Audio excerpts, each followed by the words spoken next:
आपने देखा होगा आजकल शहर में बहुत ज़्यादा साइनोसाइटिस या नाक का बंद होना और गले की ख़राबी और खांसी का इस्तेमाल काफ़ी ज़्यादा होगा। ये देखें, ये चीज़ें जो है वायरल भी होती हैं, मोस्टली तो ये वायरल होता है, इसलिए इसका इलाज के लिए इतनी ज़्यादा एंटीबायोटिक की हम समझते हैं ज़रूरत नहीं होती है। मैं समझता हूँ कि जो लोग गले की ख़राबी के साथ या कुछ खांसी के साथ या नाक की बंदिश के साथ आते हैं, उनको डॉक्टर से मुराजा करना चाहिए और कंज़र्वेटिव मैनेजमेंट करना चाहिए, क्योंकि ये 3-4 दिन के बाद तो ये वैसे भी एलर्जिक राइनाइटिस है या जो भी सीज़नल राइनाइटिस है, ये ठीक हो जाना चाहिए।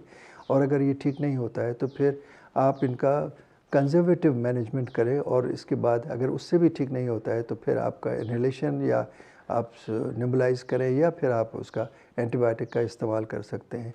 फ़ौरी इस्तेमाल करना एंटीबायोटिक का ज़रूरी नहीं है।